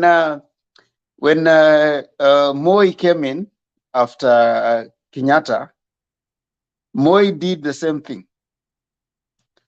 Moi created his own power base. He removed the people who had been put in by Kenyatta, and he brought in his own people to help him be in power. Is it a normal thing? Yeah, it's a normal thing to do. As when you get power, you want to start aligning yourself and aligning your people. What is coming out? Personally, I don't find any problem with Uhuru and Ruto fighting, because that's not our problem. In fact, Uhuru and Ruto were in the same government. They ran the same government. They brought us to where we are right now. If only we had a clear competition between Raila and his people and Uhuru and Ruto, I think we wouldn't be where we are right now. We'd have had a clear winner. We'd have had a previous regime or a continuation of that regime. We ended with a confusion because of what happened between the two of them. Now they are extending their problems to confuse the problem that we are having.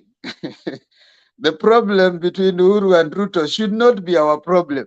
Asante sana Themba. Their problem, they should keep sorting it out. If Uhuru and Ruto have a problem, it is their problem that took us to where we are, and it is their problem that us, we don't have a problem with Uhuru. And Ruto, if he has a problem with Uhuru, let them sort it out. Sisi tuko na shida na Chebukati. And True, true. Chebukati announced. Hiyo ndio shida tuko nayo. Hapo nakubaliana na wewe Bwana Themba. Sisi tunataka Chebukati akuje out clean kwa hizi vitu ali-announce. Hata Ruto yeye alikuwa announced. Themba, kuongezea tu kidogo.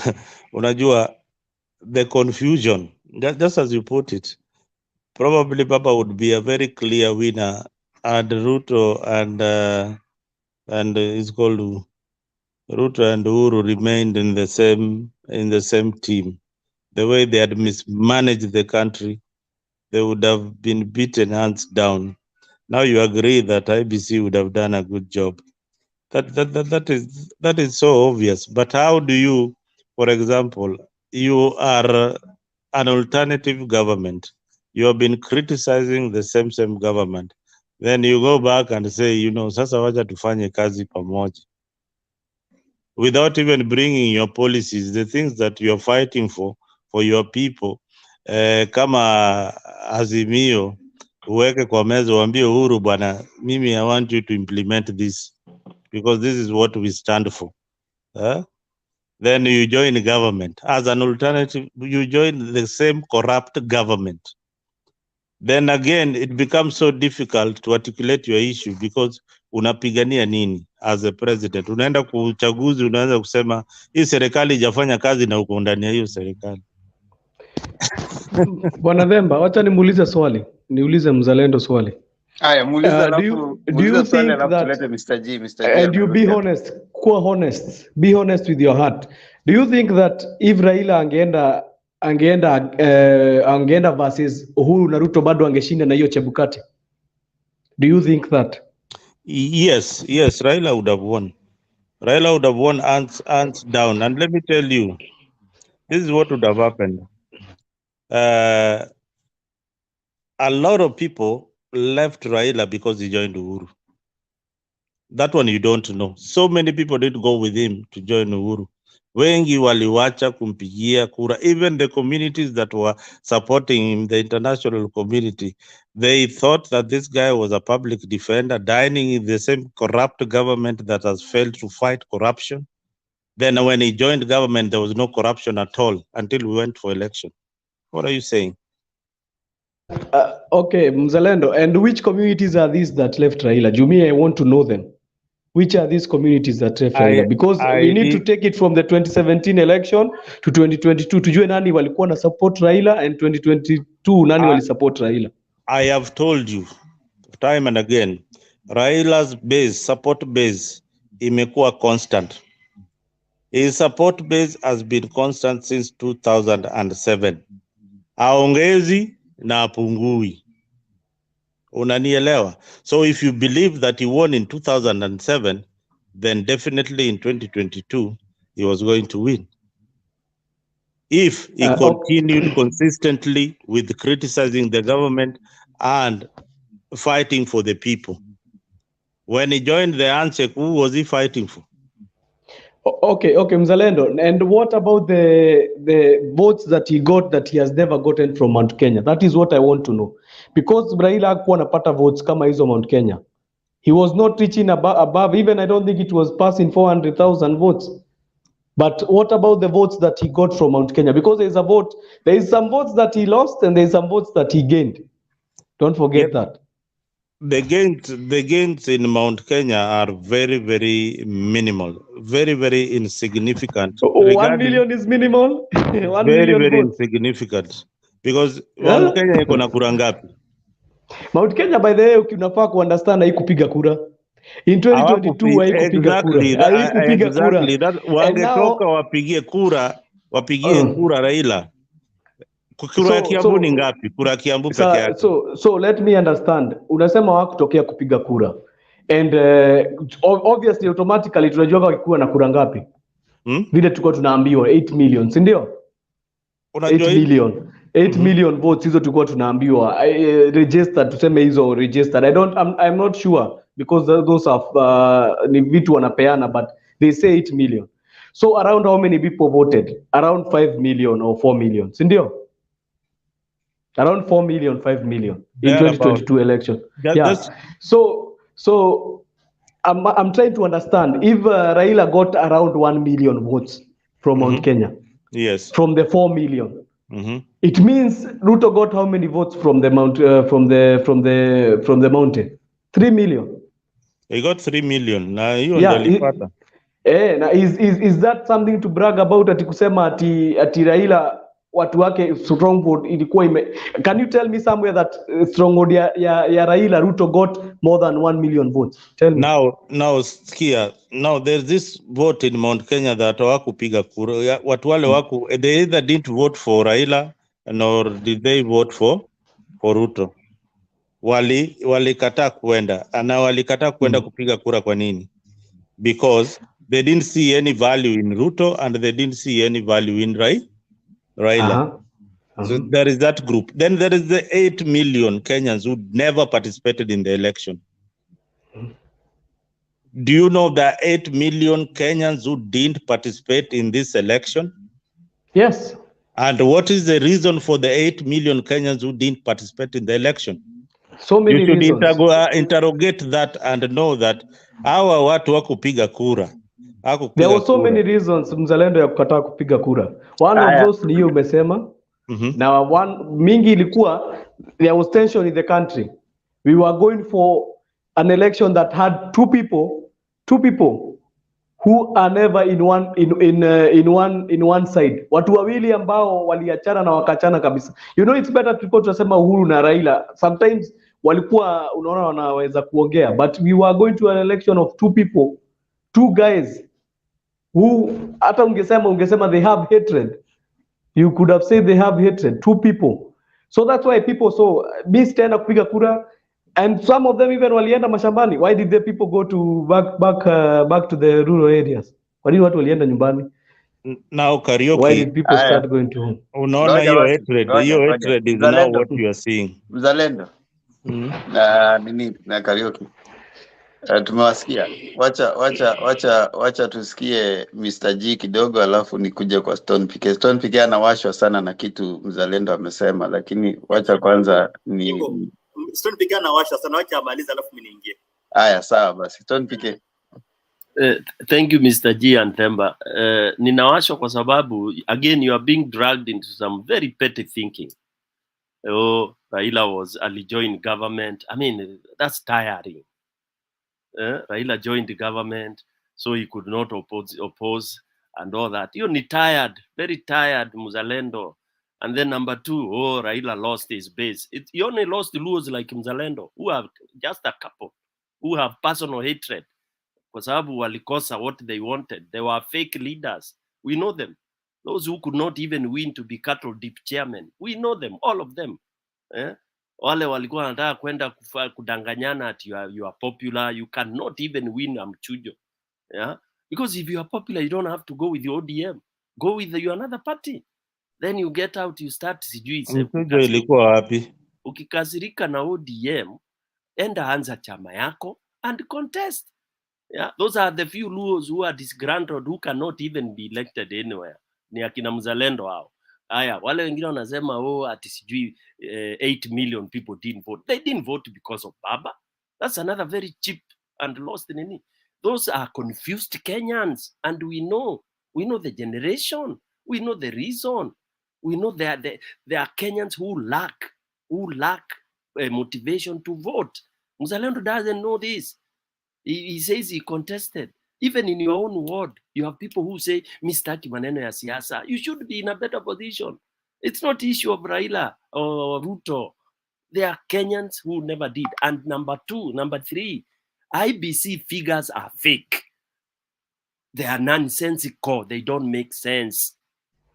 I was on the ground when we were registering. So you should never even use those figures scientifically. They are not true. The recruitment was stupid. Okay? Nobody went to try and motivate people to register. Yeah? Even the one they say the turnout was low, it was worse than that. So nobody should come here, trying to use IBC figures at when did they ever have credibility? Kusema the voters. Nobody knows the true voters of a country called Kenya. Take that to the bank. Thank you. And Paul, Bwana Themba kidogo tu.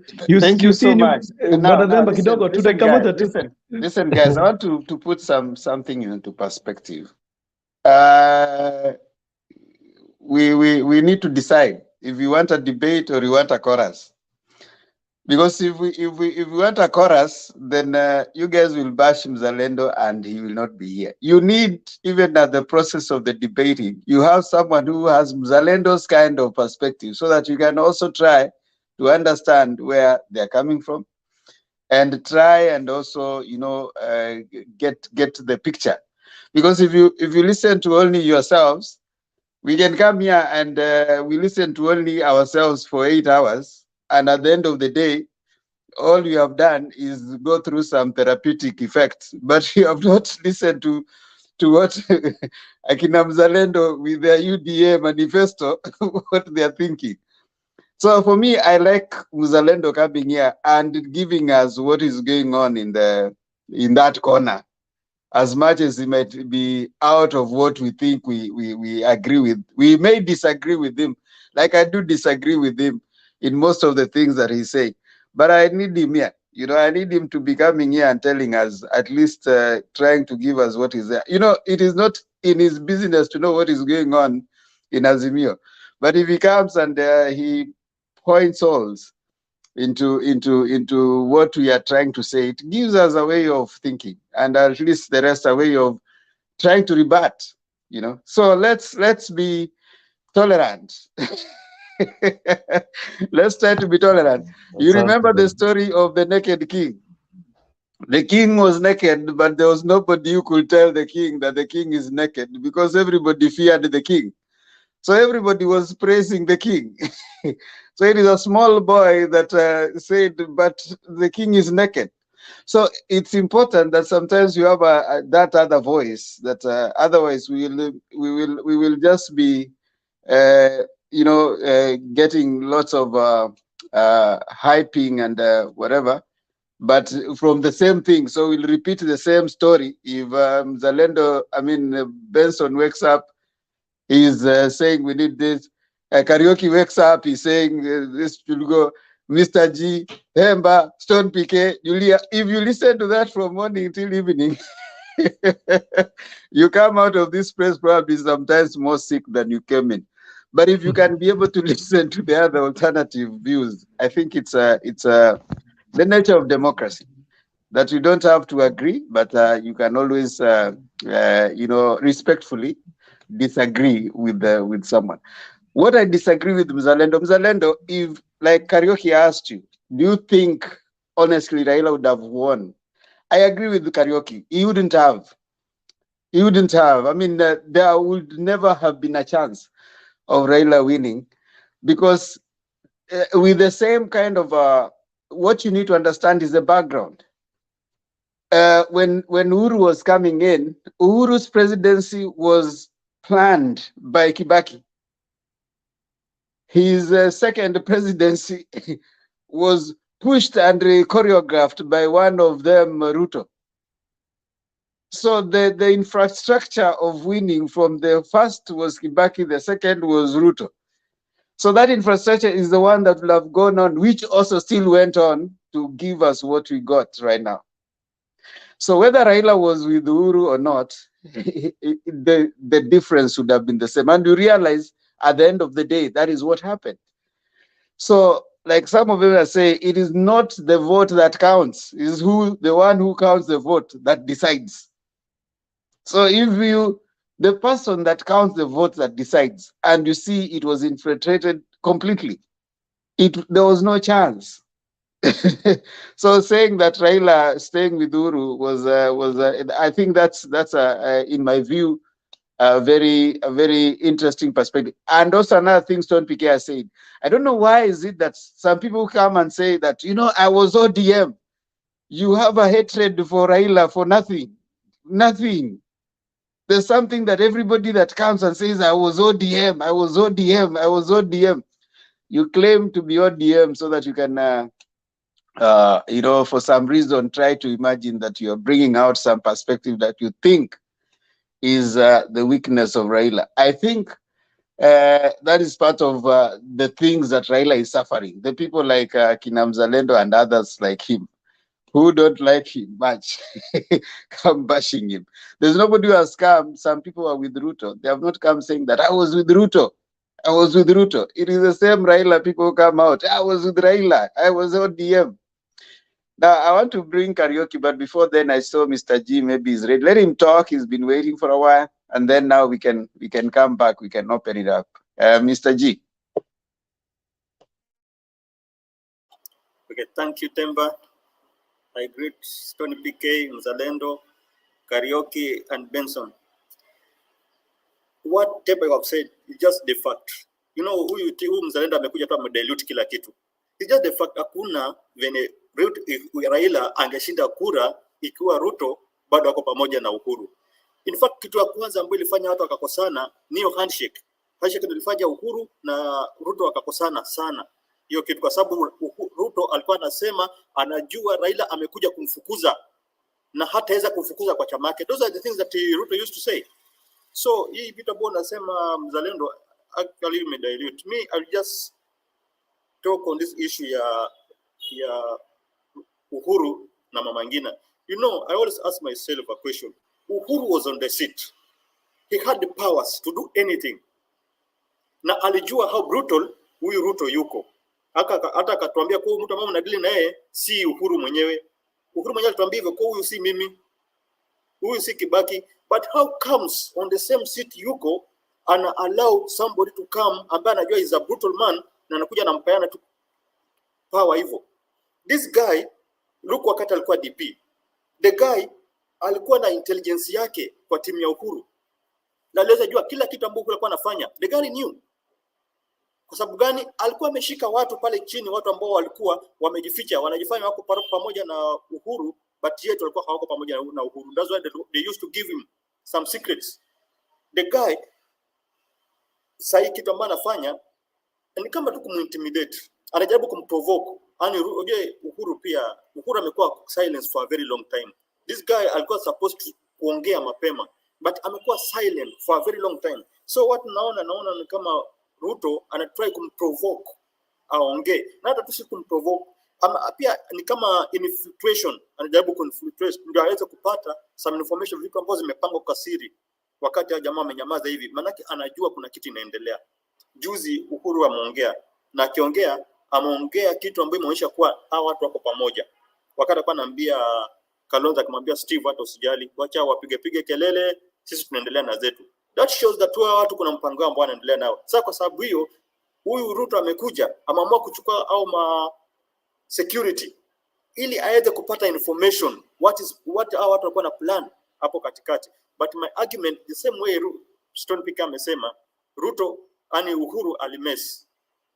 Huyu mtu is the same person when Temba alisema alitoa security ya alitoa security ya Ruto akapeleka AP pale.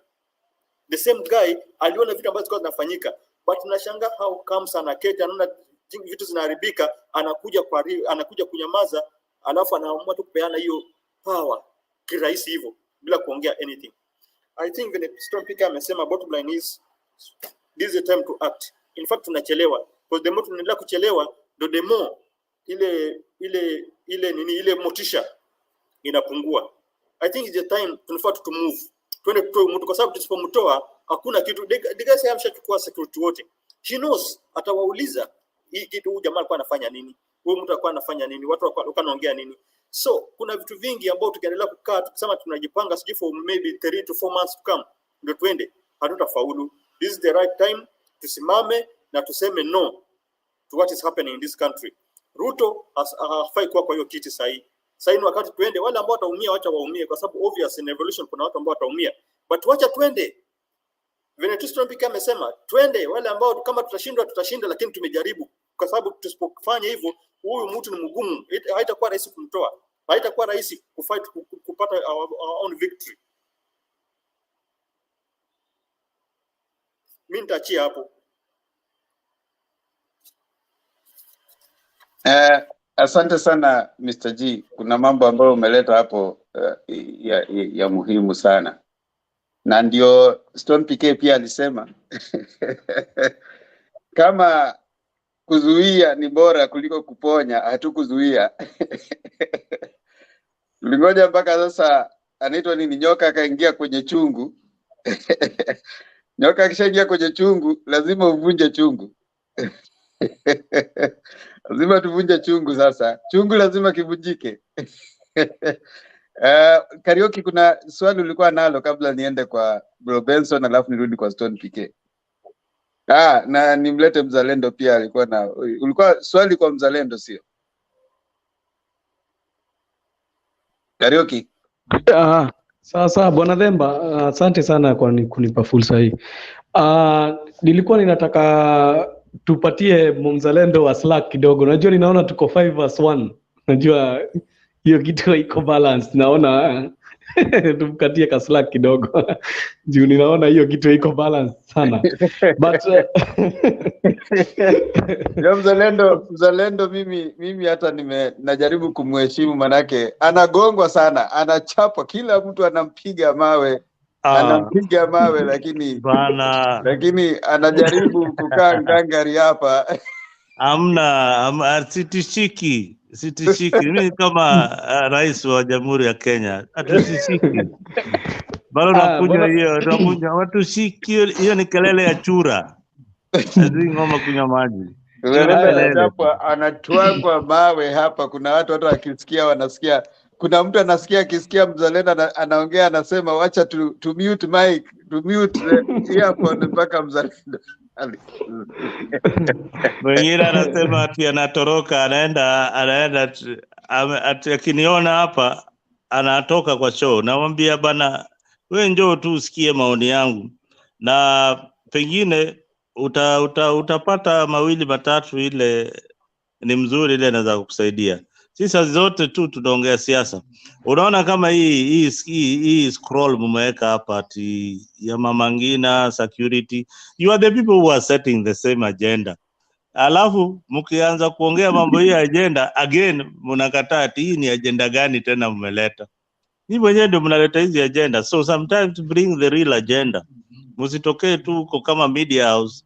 I think you have an editorial team. An editorial team should look at the issues of the day and come up with a good editorial a write-up that we can discuss each and every day. So ukiamka tu kidogo kama unasikia Azimio Kibira rally inapatia KK headache, what kind of editorial, I mean, what is that? Hiyo ni nini? But Mzalendo, unajua magazeti lazima iuze. Isipokuwa na captivating future lazima magazeti yezi uza kama by the way, let me tell you Themba, nilikuwa nataka kuongea kuhusu hiyo kitu. Right now let me tell you. Jiulize hii swali, if we go to an election. Yes. If we can go to an election now, do you still think that Ruto has the popularity ya kushinda election? If we can go to an election now. Boss, this guy, wacha tu nikwambie, this guy beat you with the state machinery. He beat you with everything and with the money. Aliwachapa na hiyo kitu yote. Na bado mukasema amewaibia milioni 2 na mko na kila kitu. Mko na kila kitu. Saa hii ako kwa serikali. amekalia hiyo kiti, ako na sword.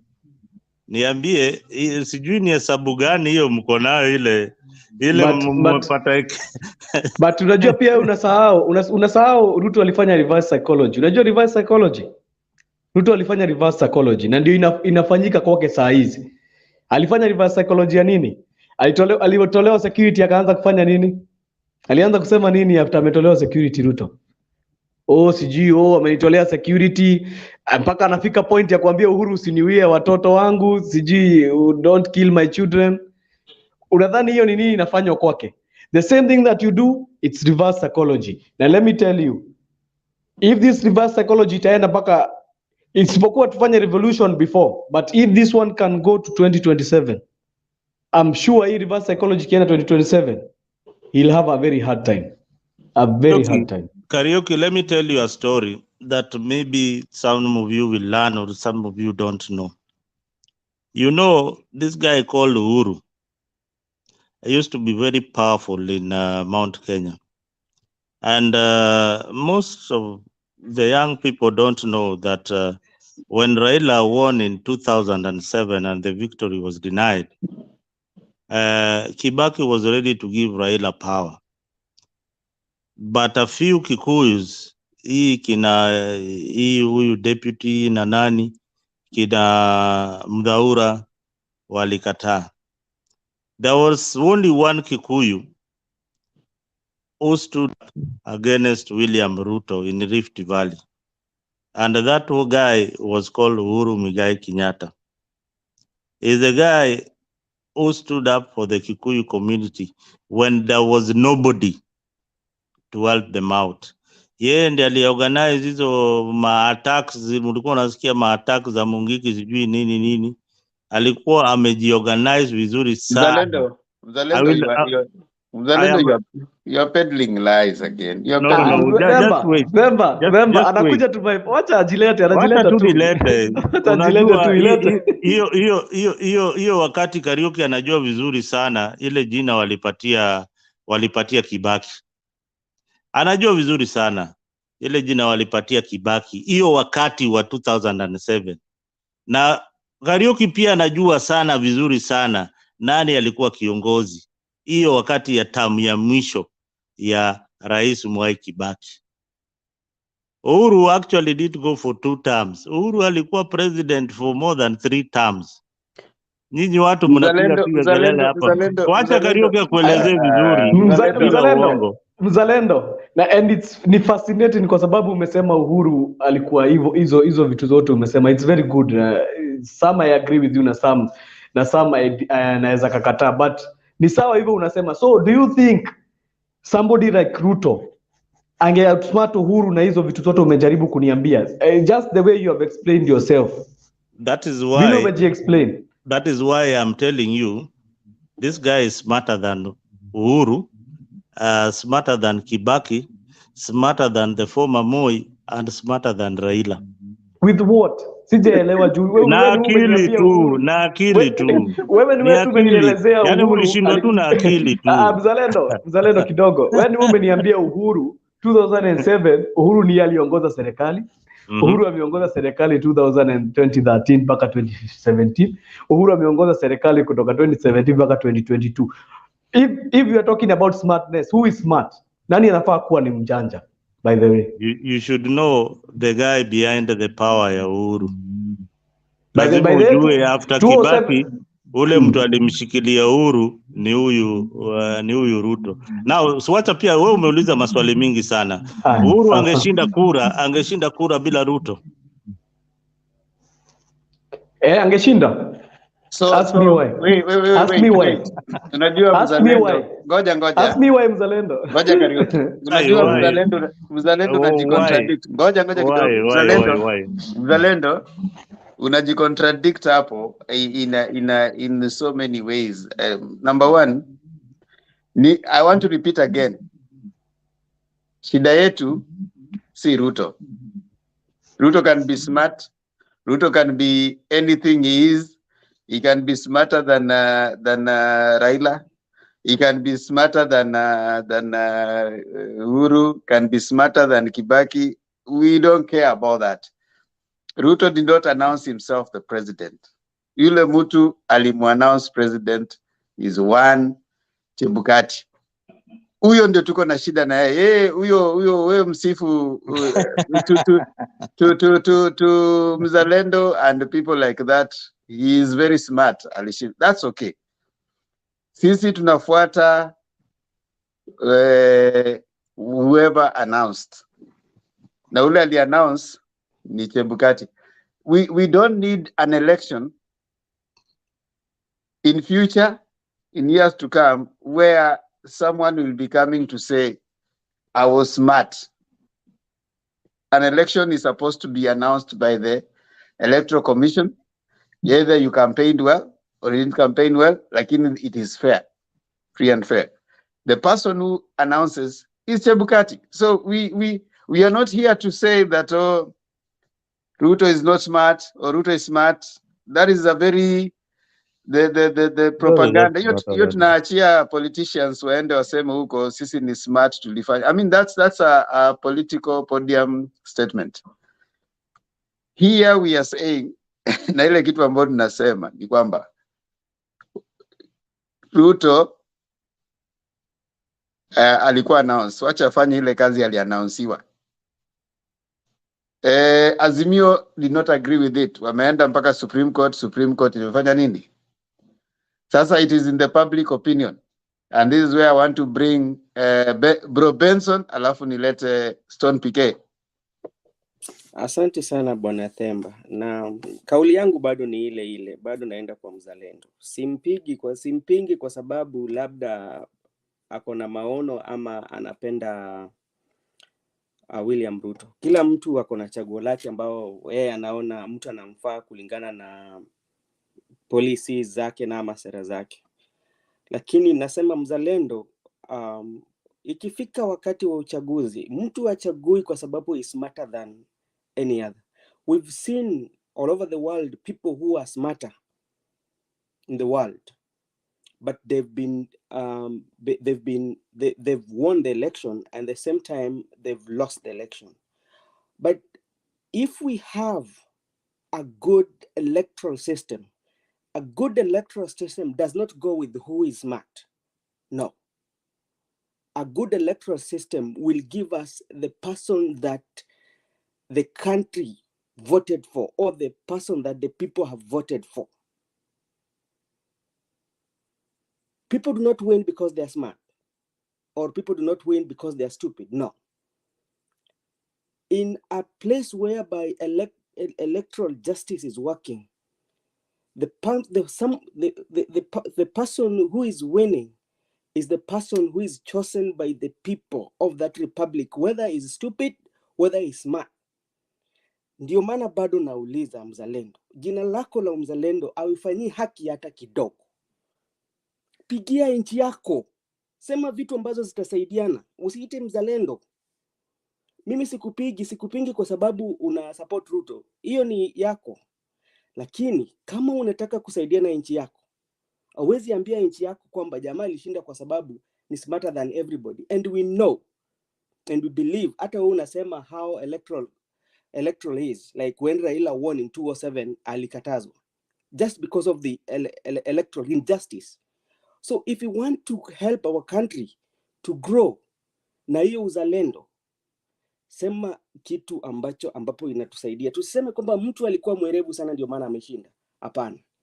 Tuangalie, tutengeneze hapa pale shida iko. Alafu tutapata nchi mzuri ambapo hata mimi nikishindwa na I celebrate if I lose election, I celebrate because my country has won. That's how a good country or a good electoral system works. It doesn't say that if you're smarter and you're not smarter, you have to be the president. Hiyo si uzalendo. Hapana, hiyo nimekataa. Ukitaka utusaidie, kama saizi pali nchi iko, mimi nasikia kenye unasema, tena naikubaliana nacho. Na wewe pia lazima usikie mimi nasema nini. Alafu tujadiliane, tutafute suluhu ambayo itatusaidia sisi, itatufaidi sisi wote. Sitaki wewe ufaidike, mimi naye nisifaidike. When your brother is down, you don't celebrate. When your brother is down, you don't celebrate. Na hata kama umeshashinda mtu umempiga chini, si bado unampiga. Haikuwa hivyo. That's not how we celebrate our country. We celebrate our country by just analyzing where the problem is, and we discuss how can we solve this problem so that a future generation that is coming, we are not going to have a generation whereby if somebody becomes the president, you revenge on something that somebody did to you. That is not the country we want. Yeah, that's not the country we want. Hiyo ndio kitu ambacho mimi nasema.